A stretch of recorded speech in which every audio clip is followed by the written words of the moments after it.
The wheel of time turns and ages come and pass, leaving memories that become legend. Legend fades to myth, and even myth is long forgotten when the age that gave it birth comes again. Welcome to Through the Glass Columns, a Wheel of Time read-along podcast. Each week, we will be reading, discussing, and digesting a small selection from Robert Jordan's fantasy opus. This quest is led by Tylor, a true Wheel of Time warrior. I have all stories, ages that were and that will be. And I'll be joined by Greg, a complete novice to the Wheel of Time. The Wheel of Time and the wheel of a man's life turn alike without pity or mercy. Join us each week as we read the Wheel of Time in our own sweet time, traveling deeper and deeper through the glass columns. But what does that even mean? No. You don't get to find out yet.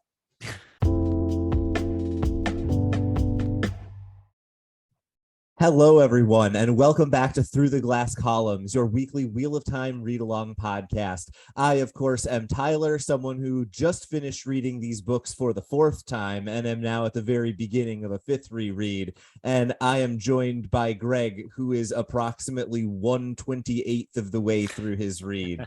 How's it going, Greg?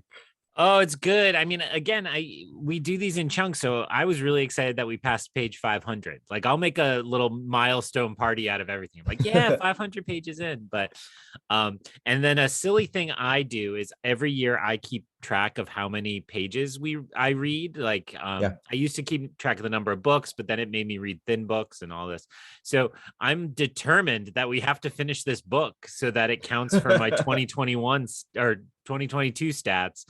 Because we did start this year, in fact. So we've got 300 more pages. I think that should be doable unless something I think it's happens. 11 weeks from now. So approximately it's going to be close. It's going to be really close.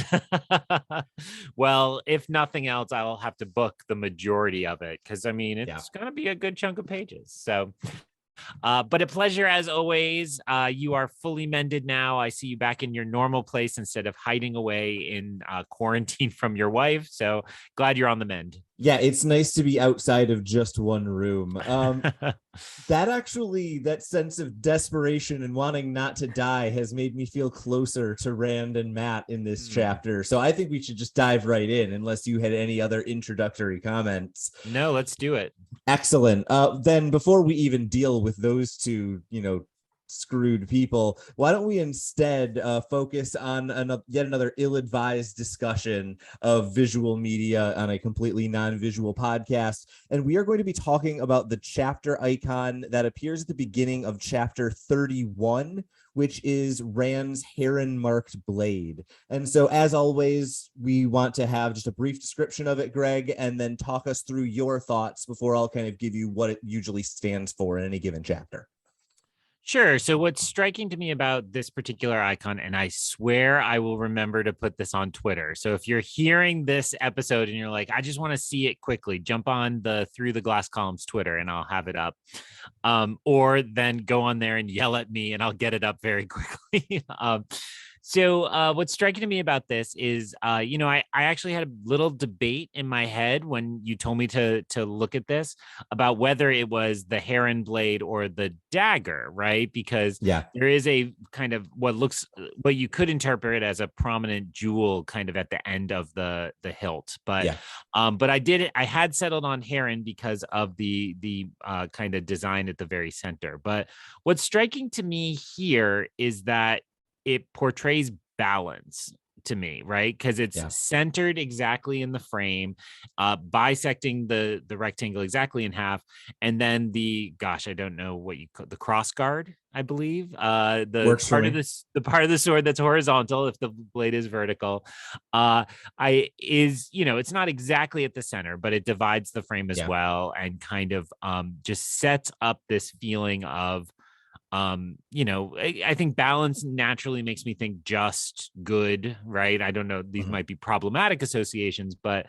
it gives some sense of order as opposed to, say, Moraine's staff, which is shooting in from a diagonal or some of these others that really push far beyond the boundaries of the single square. And in this, we have it protruding a little bit along each side, but not dramatically so. Yeah. And then the way it's done is that the sword is light on a plane of dark. So again, a source of good, of balance, seems to me to be what comes across. Yeah, and I really like the way that you're describing this in terms of balance, because I think it fits the way that the only true like master swordsman we've seen so far has talked about the sword, right? We've seen Tam ever so briefly talk about battle, but not really mentioning sword play at all. And then we've had Lan, who, you know, is able to kind of tell something very similar to Rand's Flame and Void, but not exactly the same. And so I think that kind of philosophy of like emptiness and just balance and trueness really fits with the way that we've heard swordplay described. And that really is one of the things that's interesting about this icon. So far, we've kind of been saying, here's the symbology, and then we've been saying, here's what it stands for. This symbol is a little bit different in that it ordinarily will basically stand for one of two things: either Rand's heron marked blade, or someone who is an expert swordsman and has a heron marked blade, right? We've learned in previous chapters that that's the sign of like a blade master or someone who's truly great at sword play. So those two things will ordinarily be what this symbol will stand in for. However, for the moment, this is also Rand's personal symbol. Later on, there will be another symbol that kind of takes over as his primary. When you see it, you know he's in a chapter symbol, but until that symbol becomes associated with him, the heron marked blade is basically the de facto Rand symbol until that shows up. All right, I'm going to just stretch it too far now. Also on balance, the master swordsman that is me, which I think is maybe basing this on the Pirates of the Caribbean movie. Excellent. There's a sword that they very prominently show balances just slightly above the hilt, right? Yeah. I think it's Orlando Bloom's character shows that this is a well-made sword. I made this very well because this is where it balances. And so I'm just going to add to that's the portion of the sword we see would be the side that balanced on against the blade. So okay, curious that you're telling me that Rand will get another symbol, because this certainly seems tied to him. But then all of my balance comments also just make sense about mastery and, you know, prominent swordsmen. So I like the second half of that. I'm too intrigued by the first half and not thinking clearly about it. Well, then why don't we dive straight into chapter 31, Play for Your Supper. And this section begins with Rand kind of thanking the blessing that he was given by a passing farmer who gave both he and Matt scarves. And then it's worth noting the rest of this chapter, and in fact, the rest of the next couple chapters, is a flashback from that framing device. If you're interested in following when we're in framing device and out of it, keep an eye out for the scarf. It will show up, I think, in a couple of chapters to kind of put you back in the time that this initial time is being told for. Sorry, long description. After that, we go into the flashback where initially Rand and Matt are really afraid of being followed by the Merdrail. They're constantly looking out for Tom, and they're ducking behind hedges. They're making sure that no one who passes sees them. Eventually, they start to get a little bit more adventurous. They kind of think if the Merdrail was coming, it would come. And unfortunately, if Tom was coming, he would come too. And so they start interacting with farmers. They start trying to do work to find a place to stay. And eventually they end up at one kind of fortuitous farm, the Grinwell farm. And the Grinwells have 9 children, one of whom is very forward, Elsie Grinwell. She is interested in Rand, and Rand is not into it. And luckily, neither is Elsie's mother. They have kind of a humorous interaction, but what importantly comes out of it is they realize that their flute playing and juggling that they learned from Tom is a valuable skill. And so they decide that they are going to start using that to get room and board. And it works successfully for several days. They get really high quality options. If there are multiple inns in the town, they do what any good economist would have them do and start a bidding war. It was outstanding. until bum bum bum four kings, which of course is in the title of the next chapter. So what were your initial impressions with Play for Your Supper? This is our first time back with Rand and Matt since we had Tom in the picture. And so I'm curious whether this lived up to any expectations you had, or what the kind of sudden change in perspective did to the way you read the chapter. Yeah, I think I hypothesized last episode that this would probably be like a Tom update, because Play for Your Supper sounded like Tom, and it's not, but it is kind of his legacy, right? That he gave them this skill that they could then use. I will say my notes for this chapter are very short. I mean, it's kind of plot heavy. I thought the sense of desperation at the beginning was well done, that I felt like, I'm a soft city boy. So when they start talking about like climbing into the middle of a haystack, I'm like, oh, that's not the life I wanted. No. It seems like a lot of suffering within that. The Grinwell farm, I mean, it just was like a comedic farmer's daughter stereotype of like, the tempting girl who wants to take you for a romp in the hayloft when dad looks away. So I was glad that just kind of all fell apart pretty quickly, like that it didn't go that way and he didn't give in to the temptation. But it's funny because that's one of those stereotypes I feel like is in a million like Looney Tunes cartoons and things like that, so you don't actually know where it comes from. You're like, I just know it's a stereotype about the comely farmer's daughter, or what have you. So and then I guess where the majority of my notes were kind of playing around with, and I think admittedly this is me trying to find trouble where there was no trouble, is there are a couple references again to the little voice Rand is hearing, and that's the voice of self-doubt that was very much like we heard Perrin also experiencing. I don't think I took that as kind of one of those sync up moments, that I more just think they both have the same kind of taint, right? That they've been touched by presumably Baal-Zebon, and that's what is continuing to infect their minds. And then we don't get any sense of interiority from Matt in that regard, but we do know that he's still muttering in his sleep. So there seems to be some connection there still as well. So man, that was a lot on my end, but those are some of the things that stood out for me in that chapter. I am trying to categorize my responses to each of them correctly. First thing you said that I thought kind of stood out to me is I just completely agree with you about the like city boy out in the woods. I recently visited my sister, who has a wonderful home that she loves and I would not be able to live in. It's like, it's a really nice place. It has more space than I could ever imagine owning in Boston. And they have to drive 15 minutes to get takeout because there's no DoorDash. And I'm out. The second thing that I kind of wanted to jump in on is this kind of voice of doubt and kind of the voice in Rand and Perrin's head that we're kind of hearing talked about. And I think the one thing that makes me kind of key in on this differently for Perrin compared to how I think about it for Rand is that I feel like Rand has had a couple of episodes so far where he has like laughed uncontrollably, or he's shown other signs of something odd going on internally. And so I read his internal monologue very differently than Perrin's, where with Perrin, I just kind of thought of it as like teenage angst. He's got a power set he's not comfortable with. It's scary. With Rand, I read something much more sinister into it. And I don't know if that's just me keying in on something that's less important than it actually is, but definitely whenever I've read this, I have read those two voices very differently for myself. Also, just one last thing, Elsie Grinwell. In about 4 books, that name was one that you should remember. That's unexpected. Okay, Elsie Grinwell. That is as close to a spoiler as I will ever do. Right. Robert Jordan loves preserving characters, and so this is my one hint, and there will be a million more that I could highlight and won't. All right, well, considering that name wasn't in my notes, I have just now added it to my notes so that I can have a chance at reminding.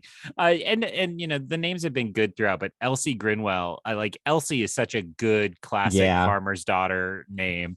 kind of moony-eyed in it and so on. Just related to Elsie Grinwell, I love the random detail that she is the first blonde Rand has ever seen. I don't know whether you noticed that, but literally I didn't there's a line when he describes her hair as yellow. He's like, a color he had never seen in a woman's hair before. Oh, that's really funny. So I was teaching some narrative today in my class, and I was making hay out of the fact that if you're so we're doing storytelling, and it's like, if you're telling a story, you need to choose your details, because you can't just pause the action of the story and drop everything. And I talked specifically about how the hair color on this character was skipped. I'm like, what color hair does she have? And some kid's like, I don't know, blonde. I'm like, how do you know that? He's like, I'm guessing. I'm like, well, don't guess. So right. So it is funny to me that now, the day I just said, like, well, it wasn't important to that story, so they skipped it. And this is one where no, they didn't skip it. So cool.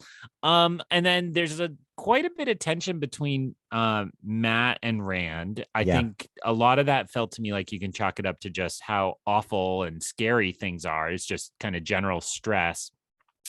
But then there's the dagger, right? And so what comes to mind is actually the first Avengers movie, where there's a scene where all the Avengers are like in a room shouting at each other and getting really angry, and they realize it's because Loki's staff is like humming and infecting them a little bit, and like amping up their emotions.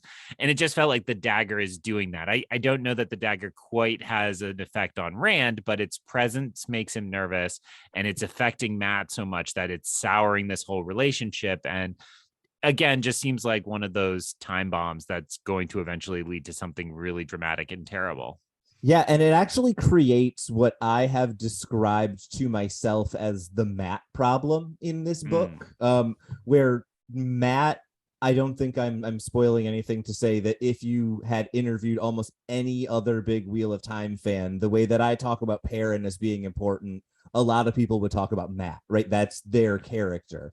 And the problem in this book is that we get about 5 seconds of Matt like stealing a dog or something, and then he is infected by the dagger, and we don't get the Matt that people love for question mark amount of time, right? And so I find this a really frustrating section of the book for me, in that it is a really soured personal relationship, and there's so many details that are still kind of sketchy to the reader on a first read through, that it's a challenging section of the book for me compared to some of the other, like the Perrin section is just a breeze for me to read.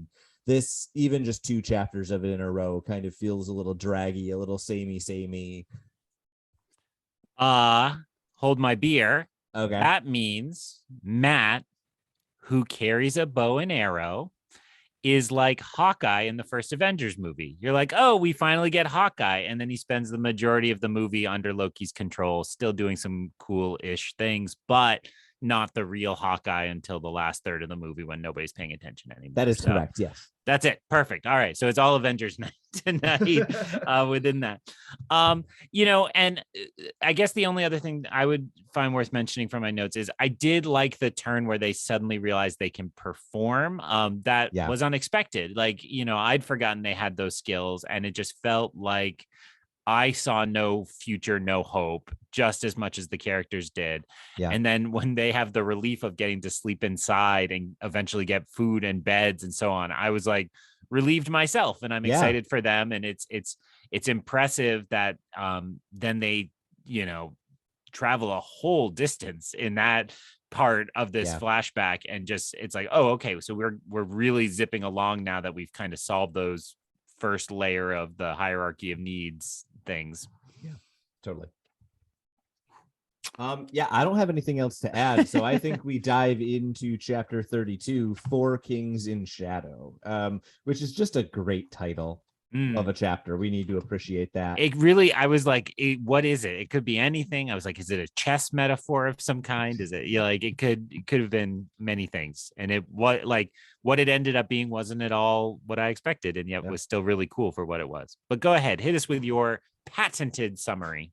Yes, so we begin with a description of Four Kings, which is a trader's town primarily connecting Whitebridge to Camelin, but also there's a mine to the north and it's a path down to Lugard to the south. And so it's a bit different from all of the other places that Rand and Matt have visited. And unfortunately, they are visiting in the midst of a terrible storm. And so they just need to get in from out of the rain. It turns out that Four Kings is not a one in town. It is predictably a four in town. The first three already have entertainment that is better than what Rand and Matt can provide. So they end up kind of reluctantly at the fourth, much more run down, much more kind of the dive of the town inn. And unfortunately, the person who is the innkeeper there, Samuel Hake, is not a good dude. It becomes clear very quickly that he's trying to cheat them out of anything he can. He's giving them the cheapest room. And after a very quick couple interactions with his bodyguards, it becomes clear that he's just going to straight up rob them in their sleep. To add to that, we then get another visitor, Howell Goad, I believe, who Rand, through overhearing and looking at some things, realizes is from Whitebridge and in all likelihood is a dark friend. And this creates some serious problems because Rand and Matt are not able to extricate themselves from the inn at all. They basically get shut in a room. Eventually, they try to Andy Dufresne it and try to get the window out of the hinge only when the lightning is striking so no one will hear them. It doesn't work. Eventually some dark friends arrive and basically say, you know, either you can come with us or we can kill you, it's your call. And Rand then begins thinking he needs to find a way out when suddenly a lightning bolt hits the inn. It opens some sort of explosion that lets them onto the road while everyone else is dead and or injured, and they miraculously get away. And whenever we use the word miraculously in a story like this, I need to begin with your patented predictions that may or may not be accurate. What do you think is going on at the end of this chapter? So in my notes, it just says Deus Ex lightning strike because I felt like I was like, oh, sure, like lightning just strikes it. And I'm going to put a caveat on my comments here that I was fighting a toddler while reading this chapter. So like there's every once in a while, there's a detail where I was like, wait, did I remember that wrong? So, you know, as I look at what happened in this chapter, I think there's so many layers to what's in play that it becomes really difficult to know which ones we should care most about or which ones are, you know, the real dangers, quote unquote. I found it very telling in your comments moment ago that you were like, I don't know, I think his name was Howell Goad, whereas just moments ago, you're like, don't forget the farmer's daughter. And I think I would have flipped those entirely because I felt like this was a big piece on the board. Like, oh, this seems to be somebody who's really important. So Howell Goad. Okay, so pleading toddler, is he also in the confrontation in the room, or the dark fiends are separate from him? So he is presumably either the leader of the Dark Friends or at least the one who brings word of who exactly they're hunting down and what's going on, right? He's probably the first arrival from Whitebridge, and then he gathered up some friends. What's interesting to me is actually the innkeeper, who I think gets the most page count of all of the potential threats, actually doesn't end up involved in the confrontation at all, other than property damage. Like he just kind of gets nothing. Yeah. So let me just hit a couple things that were then really interesting to me. I really liked the arrival of Howell Goad. I want to talk a little bit more about, so he's from Whitebridge, he's from there. Yeah. But then in particular, he starts to try to tempt them away and says, you know, you don't want the hags of Tar Valon to become aware of you. Yeah. And the particular language of he's seeking out the new Dreadlords, and the Dreadlords will be at the side of the Dark One, and you must be two of them. So that was really interesting to me because it felt until this moment like we had four candidates, but we really only cared about one of them. The Dark Fiend couldn't find out which one yet or couldn't figure it out. Yeah. That Neville Harry problem we talked about. Right. But then here it's like, oh no, we need both of you. You are kind of essentially destined to be the Dreadlords, the new Dreadlords. I think they even specify Yeah. that will stand at the side. So that to me was the most intriguing. I will go out on my limb now. That was all just preamble because you wanted a prediction. So I will say I think that means I think Matt under the influence of the dagger is going to somehow end up going that way. I'm going to go ahead and guess that the lightning is not just convenient, but is supernatural of some kind. Obviously we know Moraine has some of those types of powers, but haven't seen her around in a while. So it would take one of those kind of like from a different perspective chapters, right? Like her chapter, yeah. And we haven't seen anything like that. So I'm not I suspect that's not the case. Which just makes me think we have more magic users on the field is my real guess. So that's what I got. Okay, and so I think that's totally reasonable, right? We know that this is something that is in the Aes Sedai power set, and so presumably it is in the people using magic power set. You say we have magic users. Do you suspect that is Matt or Rand, or are you thinking there is someone else intervening in some way? My gut goes to someone else. I'm a little tempted by, I think we've used this example before, but in Last Jedi, they said, Leia could Mary Poppins herself through space because it's like the mother who needs to lift the car off her baby, like the adrenaline, the like. And so there's something where it could be a latent power in Matt or Rand that could activate in this kind of moment of desperation because they're completely cornered and done for. But I'm not feeling that. Okay. I'm feeling like Rand is powerful, but not he's more warrior class than mage class. Okay. And Matt and his power is of the darkness and of shadow and violence, and so wouldn't have lightning. I'm trying to oblige you by just like going far out on limbs just so it's entertaining. But so that's kind of where I'm setting. Who could be helping them? I will say moments ago, I also realized we continue the Rand chapters next time. So I'm sure some of this will become clear in the opening pages of next week. Yeah, and I think we've talked about this before. Every once in a while, Robert Jordan has kind of those putting the pieces into place chapters. And I feel like this was a chapter of 90% putting things into place and then a brief explosion that we then know will keep burning into the next chapter or 2 or 3 or however long we stick with this storyline, right? And so I think what's interesting to me is that this is one of those chapters that does that kind of Robert Jordan trick of like, here's some character stuff, here's some minor plot, but we're just moving the pieces.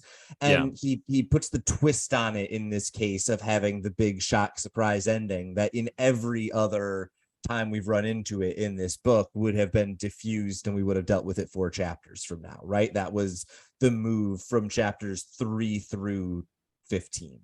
And so I think inverting that here is fairly effective for me, right? I even when I was thinking about the Rand chapters in my memory, I was like, it can't possibly be the lightning thing first.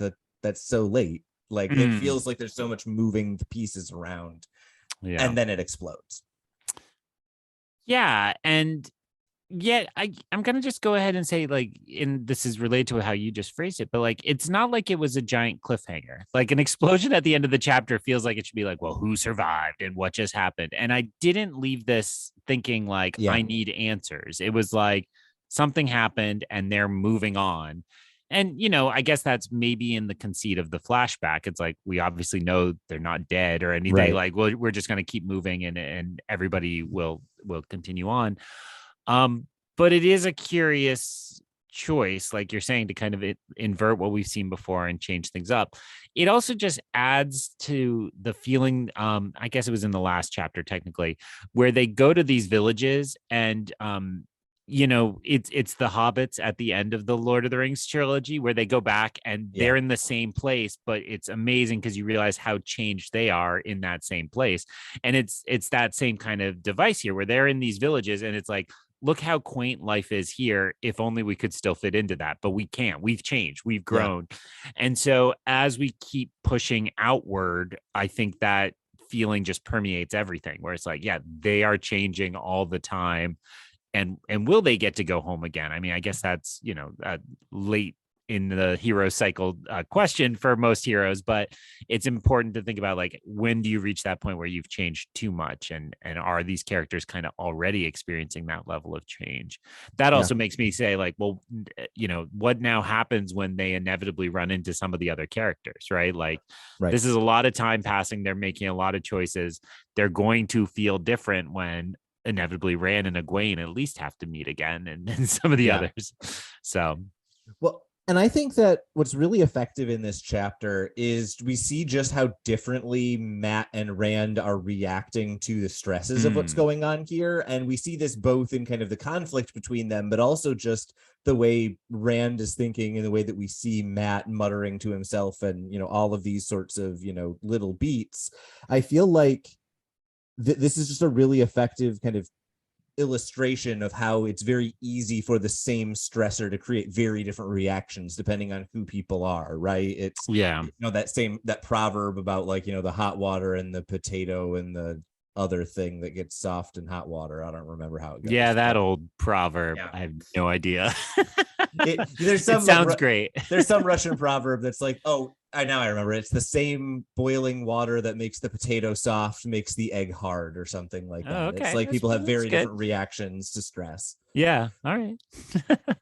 Never heard that, but it's effective, and it is also, insightful culinary information. So, yeah, and I think I'm just so set on Mat being bound for darkness and Rand being bound for light and goodness, that I think I'm waiting for the stressors that are changing them to just really cause a break. And we've splintered so much already, but it seems at least this pair, well, and Egwene and Perrin feel this way too, right? Like they're headed in opposite ways but stuck with each other. And so how are they going to either overcome their differences, or are they going to just choose to go their separate ways?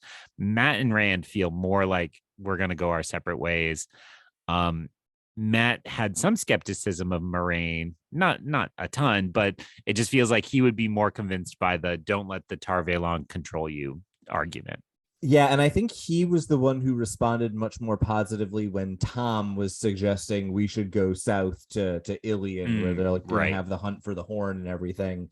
I think Mat was kind of like, yeah, that sounds fun, whereas Rand was like, no, we need to go.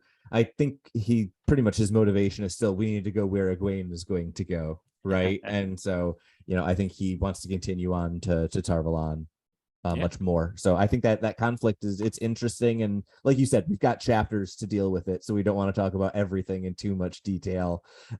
Is there anything else that jumped out to you from this chapter? Anything else that really...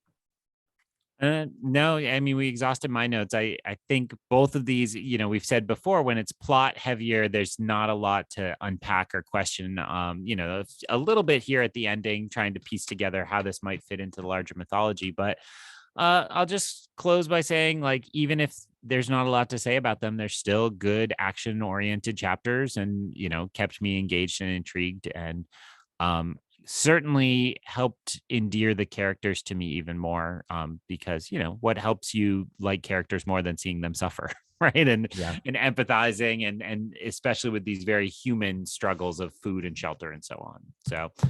So I'm good. You sound good.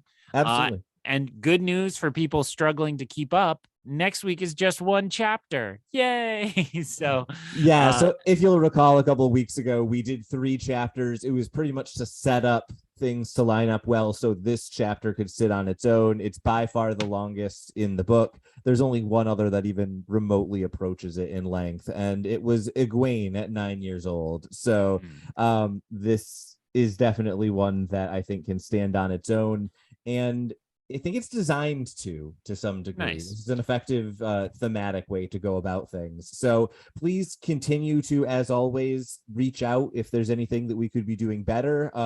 Mostly to Greg. Greg, do better. And I'll just sit here and be amazing like I always am. Obviously, Greg, why don't you take us out of this one? Sure. I'll just echo that and say, please reach out on social media if we can do anything. I'm sorry when I'm unresponsive, but I am there and I do see the notifications. The window between record and release has now shrunk, I think, to as close as we're hoping it ever does. So if you bring something up to us now in one of those channels, you should hear it reflected in the show pretty quick, or we'll consider it roundly rejected and never take it on. But we're about 3 weeks back now. So, barring one of us getting sick or something, we'll try to keep this window about right, at least through the busy part of our academic year until winter break. So thank you so much, everybody. We'll see you next week for chapter 33, which is The Dark Awaits, because after all, the dark awaits you through the glass columns. So ends another episode of Through the Glass Columns. We thank you for joining us and continuing with us on our quest to cover all of the Wheel of Time in our own sweet time.